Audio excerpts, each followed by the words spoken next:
Hello, my lovely viewers. Welcome again to Mathematics and I. It is your favorite presenter, Jeff Nino, and today I will be teaching the topic sine and cosine rule.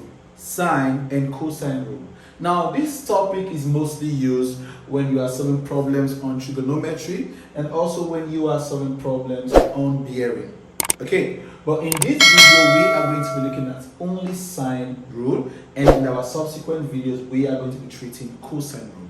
Now, before we begin the class, if this is your first time joining us, you are welcome to our channel. But please don't forget to subscribe and also help us to share our videos so it can get to other leaders of this particular topic.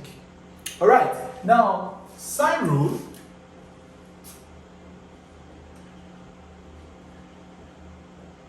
Okay, has its own formula, and this formula is derived from the sides and angles of a triangle.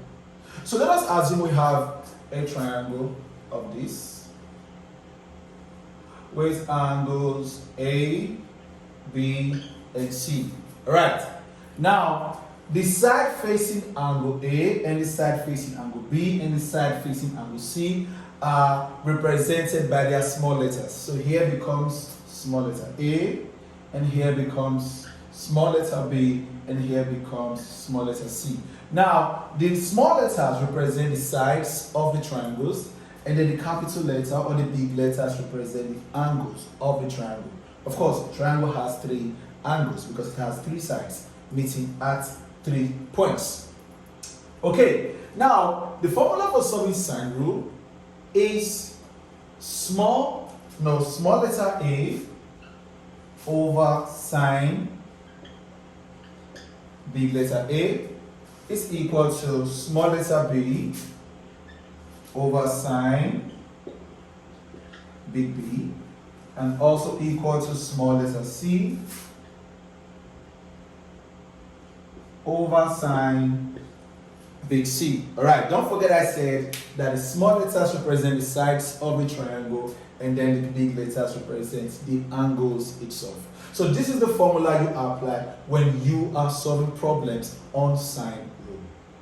Okay, so we are going to be looking at one example, and in this example you will see how I will apply this formula. Now, but mind you, you should know that there is no way you can make use of these three formulas at a time. No, okay? Either you make use of A and B, or you make use of B and C, or you make use of A and C. All right, you can only make use of two at a time. Now, how do you know you are to apply sine rule and not cosine rule? Now, this is how you know.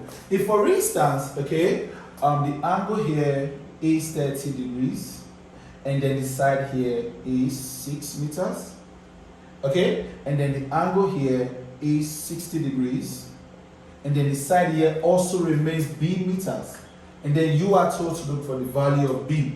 Here you can apply what?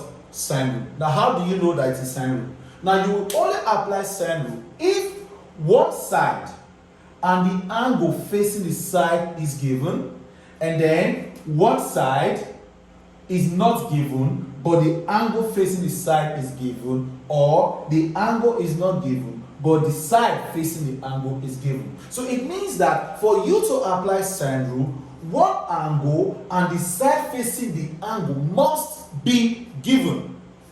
That is the only way you can apply sine rule. Now, using this illustration which we have here, if we are to find B, the value of B, this is what we are simply going to do. We are going to make use of this and this, not including this, because why? This has to do with C, and there is nothing on, inside C and on what the angle C. So we're going to make use of these two formula in solving this question. So let's begin that. Now, don't forget we said that small letter A represents the side. Now, our small letter A here now is the side facing capital letter A, or the big letter A, which is 6. So it means in this question, small letter A here is 6, and the big letter A, okay, which is the angle A,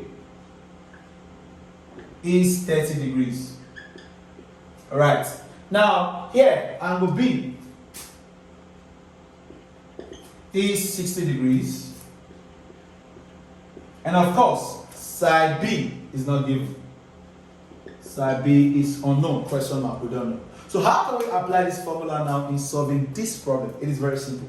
Now in place of small letter a will give 6 over sine, big letter A is 30, which is sine 30 degrees is equal to, now small letter b here, we don't know, so here still remains b, over, now our big letter b is 60, so we have sine 60 degrees. Alright, now without wasting time, sine 30 degrees and sine 60 degrees both are special angles, so it means we can know their values without the use of a calculator. Now sine 30 is 1 over 2 and sine 60 is root 3 over 2. So, but before we do that, let us cross multiply. If we should cross multiply, okay, b multiplied sine 30 and 6 multiplied sine 60.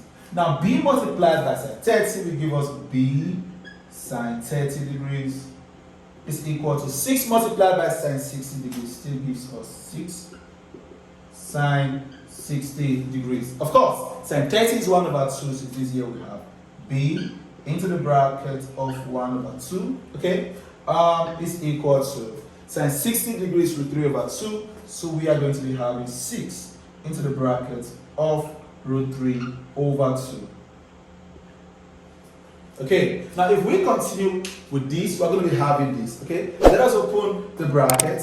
B times 1 gives us b over 2, and 6 times root 3 will give us 6 root 3, and 6 root 3 divided by 2 will give us 3 root 3.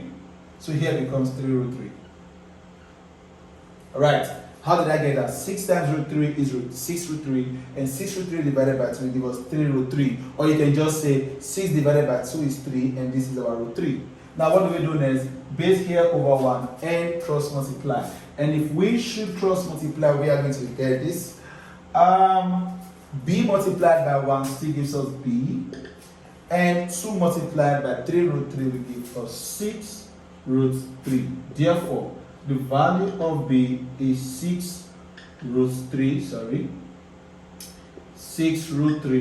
meters. So that is the value of b in this diagram. So you see how we can actually apply sine rule in solving problem. It is very, very simple. Don't forget, I said, for you to be able to apply sine rule, one angle and the side facing the angle must be given, and then you can find the others. Either they give you this and they don't give you this, or they give you this and they don't give you this. But one must be complete. So class, we have come to the end on how you can make use of sine rule in solving problems. So till we meet again in our next class, thank you for watching and bye for now.